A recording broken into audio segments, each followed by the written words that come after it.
Unbroken the Podcast with Madeline Black. Healing through storytelling.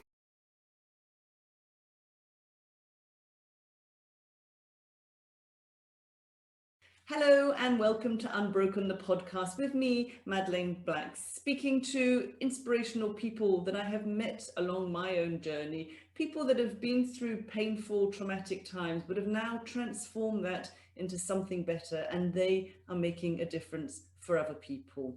Today, my guest is Candice Mama.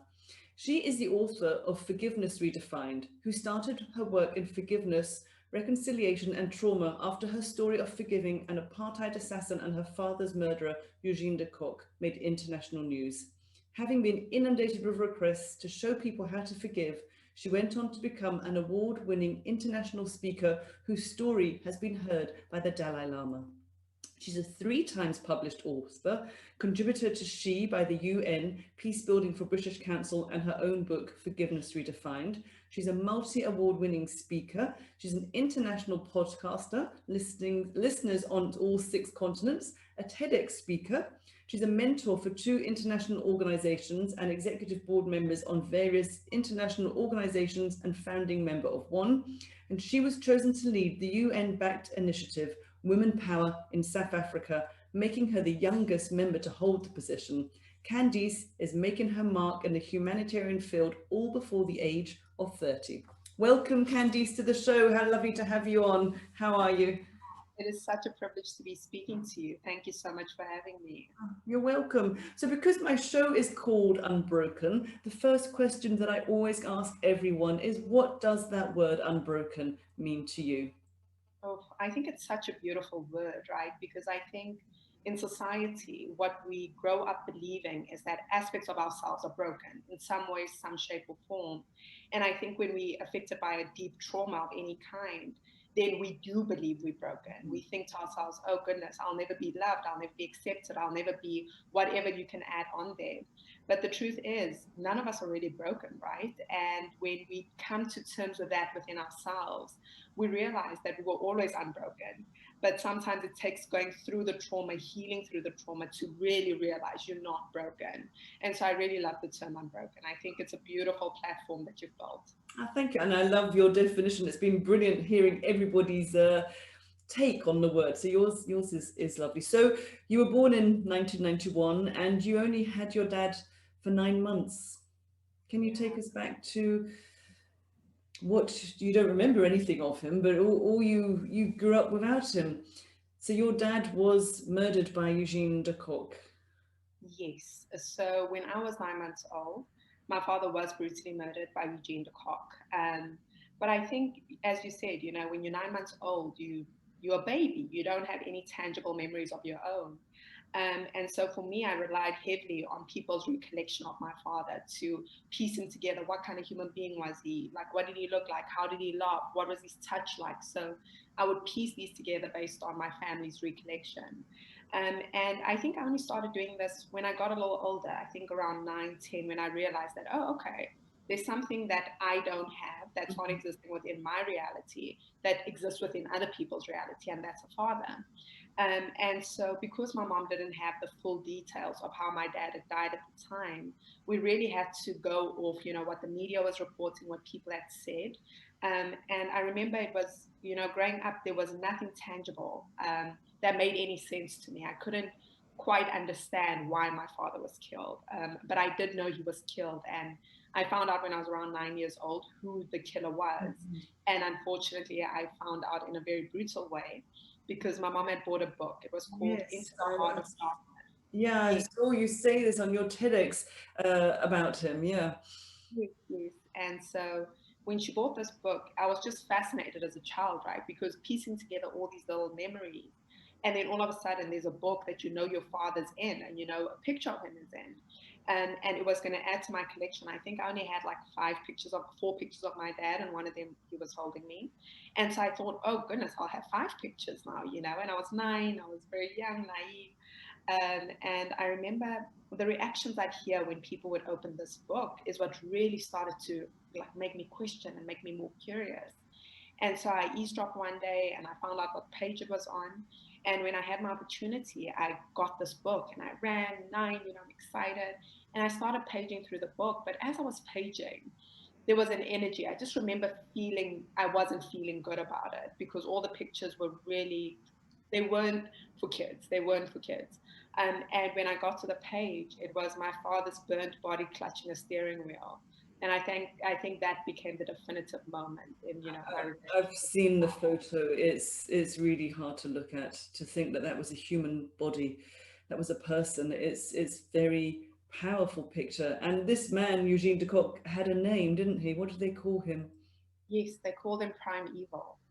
Yes, Prime Evil, the assassin of the state. The embodiment of evil. I think he's embodied quite a few names in the media. But this had a huge impact on you once you saw the photo. And can you say how your life went from then on? Oh, absolutely. I mean, as an adult, looking back on that picture, I still feel triggered, because I'm like, oof, man, if a kid had to see this today, it would break my heart. So I started becoming a very serious child. I think that's when the depression started to manifest. I started taking myself really seriously. I wasn't playful. I was very angry, but I was also channeled in my anger. So people couldn't pinpoint it. They were like, oh, she's just very driven and she's very ambitious and she likes to win. But that was the only way I could really take out that energy in other sources.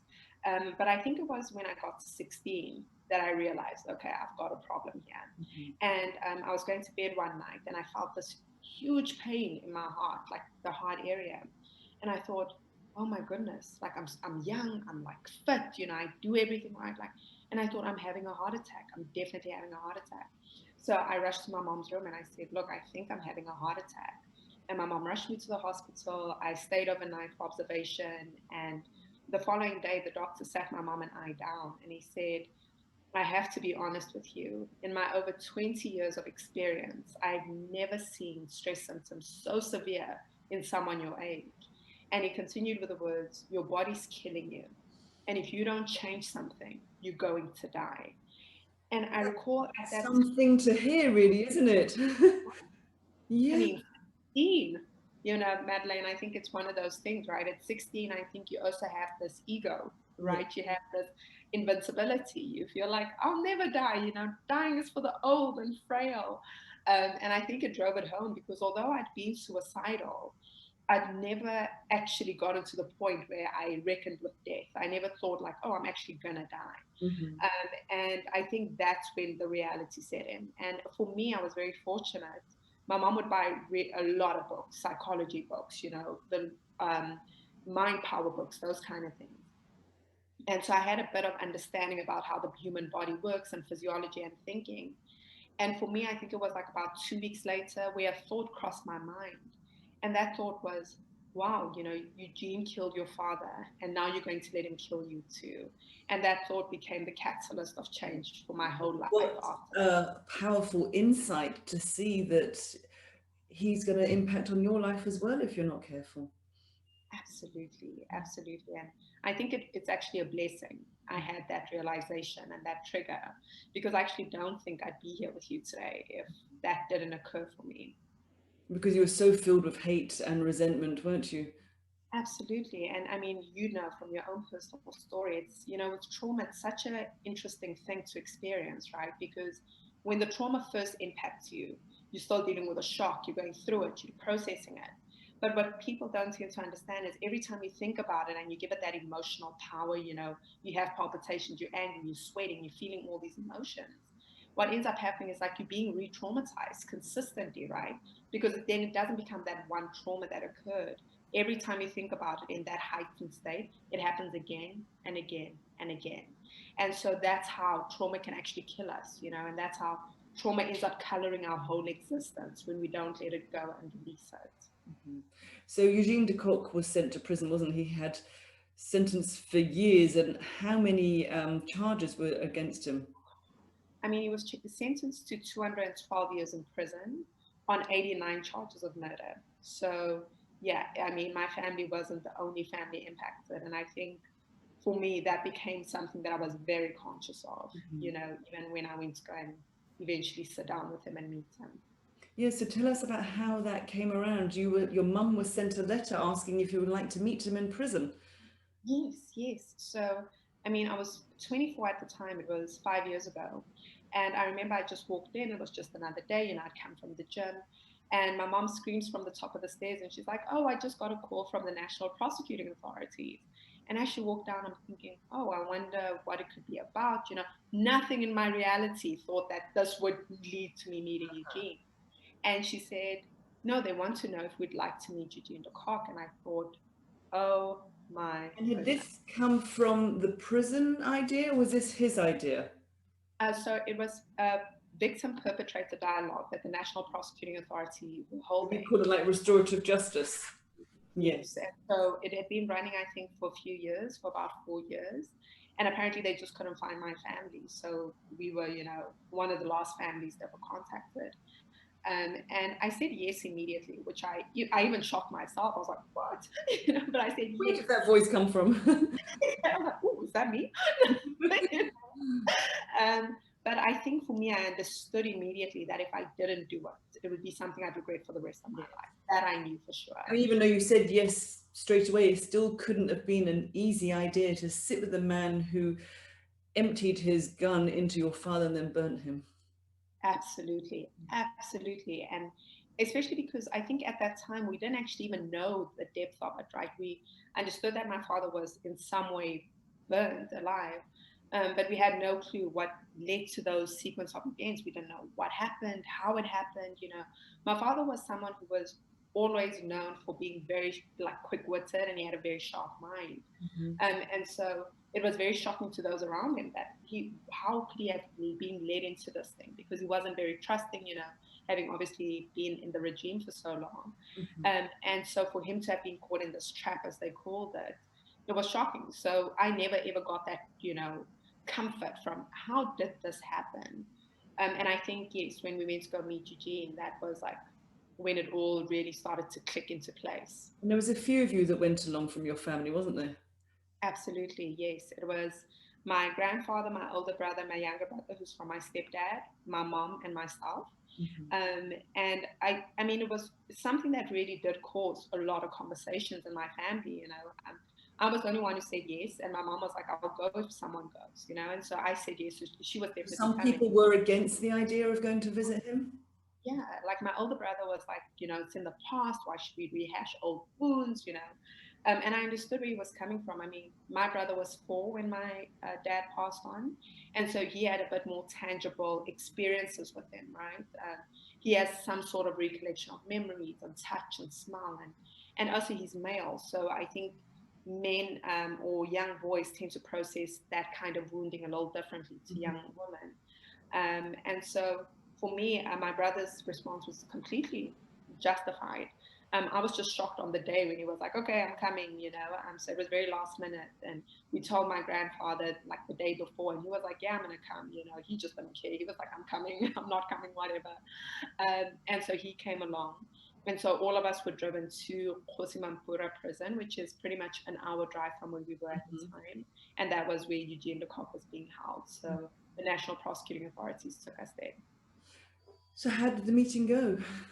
Whew. I mean, as as I'm sure you can imagine, Madeline, it's one of those moments that you can try and project as much as you want, right, as to what's going to happen, who this person is, but you can never quite get it. And so the first shock was when we walked in, it was like visiting an old relative, because we didn't go into the prison.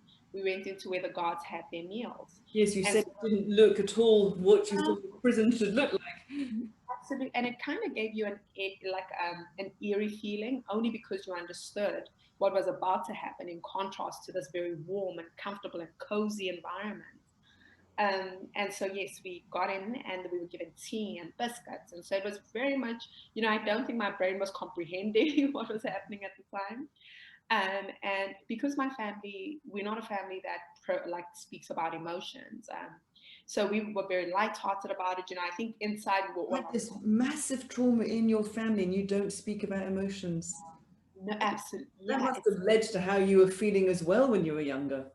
absolutely. And I think growing up now, looking back with adult eyes, and being able to look back, I understand it from my mom's point of view as well. I mean, my dad passed on when he was 25, so I've officially outlived him for 4 years now. Yes, And my mom was only 24.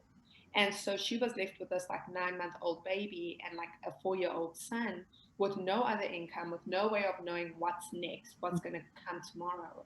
And so for her, survival was her key trigger. You know, we needed to survive. Absolutely. And so dealing with emotions complicated the survival element of it, right? And so we had to just keep it moving. Like that was my family's slogan for so long. Like, yeah, you know, there's no right or wrong way. You just do what you do in that moment, really, don't you? And you that's do what you know that's to what be survived her. Yeah. right. Absolutely. You're so right. It's like you do what you know to be right at that time. Yeah. And so I think that's what my mom did. And so my family now seems to be like, you know, we didn't speak about emotion. We weren't really like, but we were like, we kind of knew that each person was feeling something. And so we sat down at the table, and I somehow ended up at the closest part to Eugene, and my family filled out the rest, and my mom was at the furthest point. And then it was the National Prosecuting Authority members that filled up, and the person who runs the prison. And next to me was the priest. I mean, he was sitting on the other side. And then it was an empty chair, which was going to be filled by Eugene.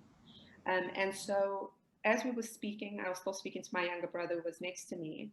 I turned around first, and Eugene had appeared like out of thin air. I didn't hear him. I didn't like, it was just so strange. He had just like poof, he was there. And there were a couple of things that caught my attention. One, he looked like he had been frozen in time. Like the pictures I'd seen growing up were exactly who he was. And maybe he gained a little bit of weight, but that was it. And so the meeting started, and the priest, you know, introduced each of us.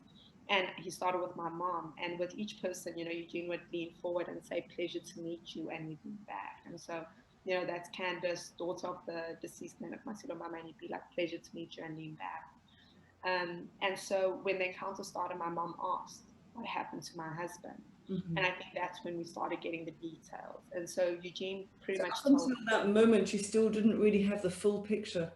No. no, Gosh. no. And so that was kind of the defining moment. And I think it was also the curiosity of, you know, he had killed so many people. Would he know who my father was? You know, was my father just one of many in his arsenal, you know? And he was very sharp about it. He remembered it as though it was yesterday. And I came to find out he actually has a photographic memory, so he remembers every detail. And he told us that my father had actually been identified with 3 other gentlemen as troublemakers and people that might cause disruptions. Troublemakers, in his opinion. In his opinion. Yes. Exactly, exactly. And I mean, so Eugene explained to us, you know, they'd send in someone to win my father's trust. And basically, this man had lured him into a trap, which was, you know, my father was a skilled driver. And so they'd be like, he would do constant driving trips, you know, because people are like, he can get out of tricky situations. He's really good under pressure and those kind of things.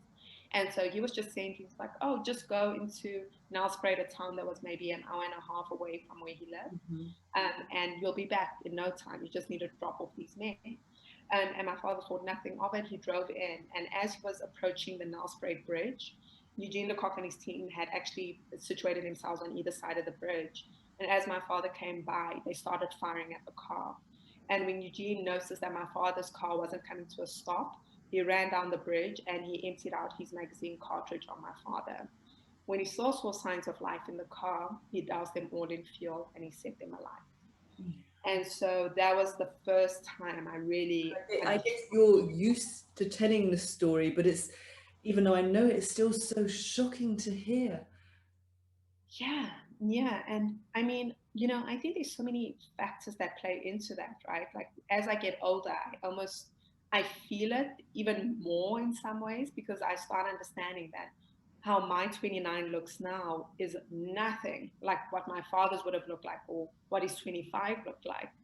And I start to understand when I hit 25, I think that was a birthday that really impacted And I guess me. also how your South Africa looks now wasn't the South Africa that your dad had as well.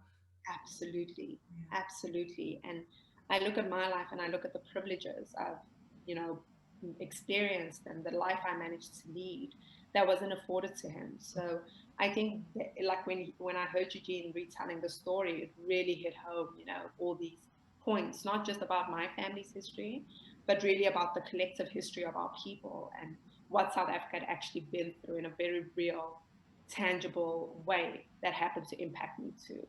You know? So you're sitting in the prison with him, all your family around the table, and he's telling everyone, it's a pleasure to meet you. How did that feel when you hear that? I mean, it's very contradictory, right? You're not expecting someone who's been dubbed primeval, firstly, to have any sort of manners, like, or any, I don't know what you expect, but, people will tell you. And I think this is the unnerving part of reality, right? That isn't like fiction or movies. The fact that we are conditioned to believe that evil people have an aura and energy, you feel that you see at them. That they must be monsters, or they must be, right, like something other than human, something other than what we like look at ourselves as. And the truth is, sitting with Eugene was like sitting with any other human being. It was, and that's what I realized at that moment. I went in expecting a villain. I went in expecting an evil, personified, embodiment of a person, presence, yes. And instead, what I just saw was just another human being sitting in front of me, and that probably changed me the most. So who spoke about forgiveness first in the meeting? Yeah, so I mean, the meeting went on for about maybe 45 minutes to an hour. And I think it was my mom who had started, and I hadn't said anything. We all had a chance to say something, and I really didn't have anything to say. And so my mom said, Eugene, I forgive you. Then my grandfather said it, my older brother said it, my younger brother. And then it got to me. And it was so important. Just this question came up, and it kept playing in my mind as I heard everyone forgive. And I said, Eugene, I want to say I forgive you. But before I do, I need to know one thing. And he looked at me and he said, anything, what's that? And I said, do you forgive yourself? And for the first time, he had been so poised throughout the interaction, and he was, very, matter of factly. His body just, crunched into itself. And he said, every time a family comes here, that's one question I hope they never ask me. And he looked away and he dabbed the side of his eye because a tear had run down. And he looked back at me and he said, when you have done the things I've done, how do you forgive yourself? And I have to be honest, Madeline, in that moment, I broke down. I started to sob. And for me, it wasn't even about my own pain, my own experience. It was the understanding in that moment that there was nothing I could say or do that would ever free this man from what he's done. He has to live with what he did to all these people, not just your father. Absolutely, absolutely. And I realized that whether he was a free man living amongst, society, or he remained in prison, it made no difference, because the biggest prison was himself. Yeah. He did not feel good with himself anymore. So then I went on to say, I do forgive you. And so the priest, said, okay, if there's nothing else. And so we dismissed the meeting. And I stood up first because I think I was the closest to him. And I walked around to him and I said, would you mind if I gave you a hug? And he looked where did that thought come from?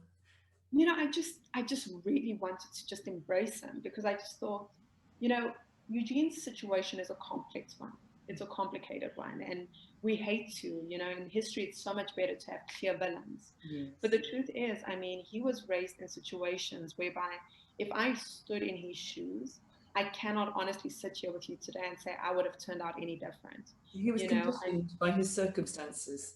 From birth, right? From what birth. You're saying is you recognize his human predicament.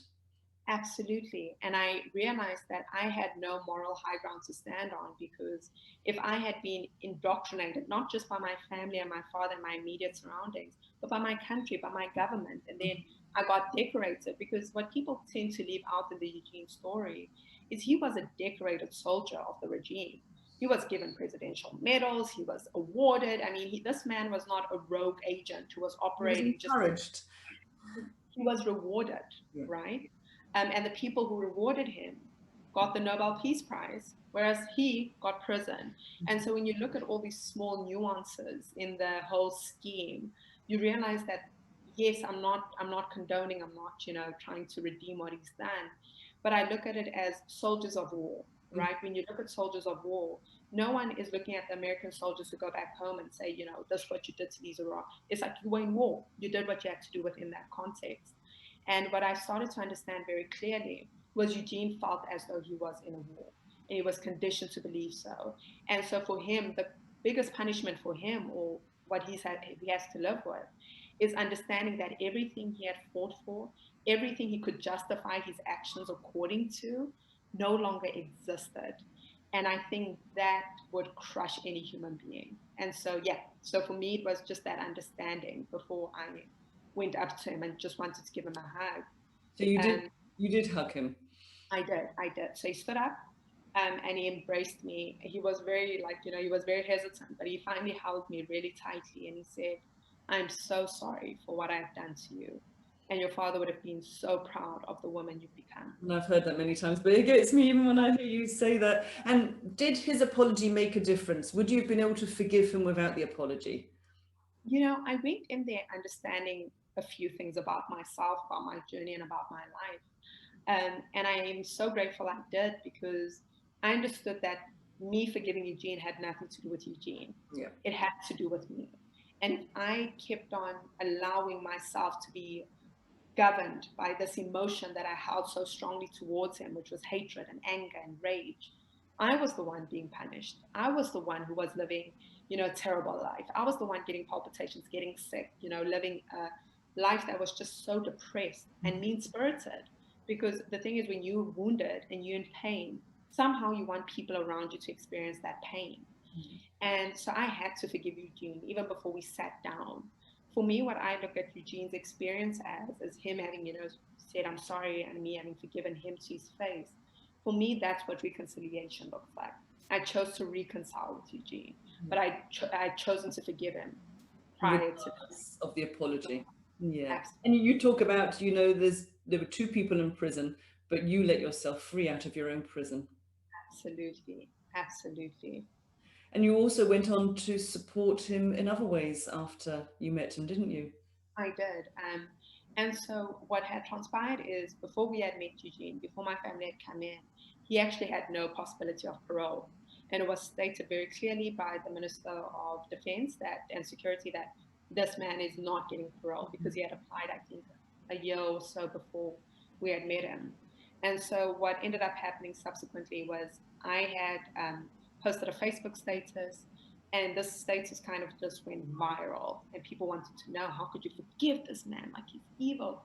And so that went into the media. And within that, when I wrote an open letter to the ANC government, and it was published in a local newspaper, giving my support for his parole and saying I am open to him, and my family is. And I am not saying this to discredit any other family's pain, but from my family's perspective and my perspective, he could do more good in the world outside versus him, what he can do inside. And yes, he later got parole during that same year, I think. He has been released from prison. He has, yes. And have you seen him since he's been released, or the one meeting was enough? I have not. And it's very interesting, because this question comes up quite often about, you know, would you see him? Would you? And I say to people, I would be a hypocrite to close off that opportunity to see him again if I because the thing is, right, when you put your name out there and you're willing to back someone like Eugene, and you say, I'm willing to put my name on the line for this man to go free. Once he goes free, he becomes your responsibility in many ways, because anything he does outside that context is a reflection of you. You become responsible, right? Well, yes and no, but I hear what you're saying. but like you do carry this burden, because I would feel incredibly guilty if he came out and he did something that was just terrible, right? And so it was a very double-edged sword for me. But yeah, if the opportunity had presented itself, or would present itself in the future, I would be very open to seeing Eugene. And however, for me, I just think that chapter, we're not required in one another's chapters anymore. But should the opportunity arise, I'd be very much willing and open. But your story is so great, because it shows people really that we have a choice in how we respond to what happens to us. Yes, we have to work the trauma through our body and go through the phases or the impact, but after a while it really comes down to the stories we tell ourselves and the choice that we make, whether we hold on to it or not. Well, that's powerful. And I think you captured it when you said the stories we tell ourselves. right? Because that's the only story you can control. And I think in many ways, what you realize the longer you live, the longer you go through life, is it doesn't matter how positive you are, how religious, how spiritual, how not positive, how not spiritual. Life happens to us all in different ways, in different facets, in different arenas. And even though, I mean, we both experienced traumas over here. And I think what you do realize is just because you forgive one major incident doesn't mean life stops giving you things to forgive, right? There's just more of it to do, and there's more experiences that you go through. I think the only difference then becomes you understand that power. You understand what power you hold, and that's the story you tell yourself. So yeah. So you really, I mean, it's just like saying we're all so much stronger really than we think we are, aren't we? Because if somebody said to you when you were 16 that one day you would go to prison and meet the man who murdered your father and you would hug him and forgive him, what would you have said? I'd call them a crazy person and ask them to be arrested. No, I don't think it was even in my realm of possibility or scope at that time, because my life at that time was, especially when I was still living with resentment, I compare it to like, moving through life with like rose tinted glasses. You only see one reality, you only see one way of being. And it's only when you remove it and you see everything else around you that you realize, oh my goodness, this is everything I've missed out on because I was so, in the pain. So yes, I don't think I would have been even receptive to it. I don't think I would have heard it. So if anybody's listening right now and they're struggling with something they can't forgive, obviously not the same kind of story because your story is unique to you, but what kind of advice would you give to someone listening right now that's holding on to resentment and hate and anger? Yeah, I think, it's so important to understand that when we hold on to these moments, right, these moments of trauma, and it doesn't matter what the trauma is, because I think the thing is when you share a story like mine or what you have gone through, it tends to be a situation where people are like, oh, my trauma doesn't compare. But what I always say is we're not in the pain Olympics, right? Like all pain matters as long as it impacts you and you're feeling it. And so first, the pain Olympics, that's a good way. It's not a competition at all. not a competition. Yeah. And it's important to realize that, and then to understand that when trauma occurs to us, when you hold on to that pain and that story and that narrative, you are the one that's suffering. You're the one in pain. The person who's caused it, the people, the situation, they're no longer there to hold that burden. They're not feeling it the way you're feeling it. So it's so important to understand it's not about forgiving and forgetting. Forgiving is about letting go of the emotional attachment you hold towards the incident. It's about saying, yes, this happened to me, but it is not who I am. And I think when you start restructuring and re-narrating that experience, that is where the power lies. And I believe that it's a double thing. So forgiving for me is for giving me a better chance, but also the energy that you give to Eugene, when you forgive him, it releases him of something as well. Oh, that's beautiful. I really like that. I really like forgiving me. Yeah, I love that. Yeah, I love that. So what next for you? I mean, you've accomplished so much already and you're not even 30. Where is your focus now? So you kind of train people with forgiveness. I do. I think for me, 2020, as for many people, has been a very reflective year. And I will always do the work I do in forgiveness. I think it is so important. But I think as you are doing now and creating this platform for healing, for me, I really, now I'm refocused on, I've always wanted a TV show. So that's what I'm going towards, a talk show that's very human centered and that allows people to understand really all of us experience something, right? Every single one of us. But the difference between those who end up becoming, Barack Obama or like these great people and other people is just that re-narration of story. So you have the power, and if you tell yourself you're not capable of doing something, you won't do it. Yeah. But if you understand that the infinite powers and beings or whatever's brought you into this moment and into this experience has created each and every one of us, and every single person has got the potential of Nelson Mandela and great people. It's just about harnessing it within yourself and seeing where does that expression lie for you. So that's where my passion is, just giving people more platforms to access their own power. Well, we look forward to seeing your TV show and hearing these incredible stories because, like you, I do believe in the power of sharing stories. I think they can definitely be healing for us and for so many people. So, Candice, I just want to really take this time to thank you so much for coming on the show and sharing your very, very powerful story with us. Oh, thank you. And it's just been such an honor, and you're such a great interviewer.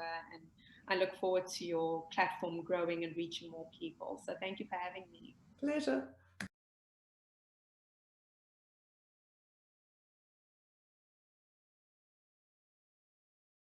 Unbroken the Podcast with Madeline Black, playing now on all the main platforms, including Apple Podcasts, Spotify, Stitcher for Android, Google Podcasts, Amazon Music, iHeartRadio, and here.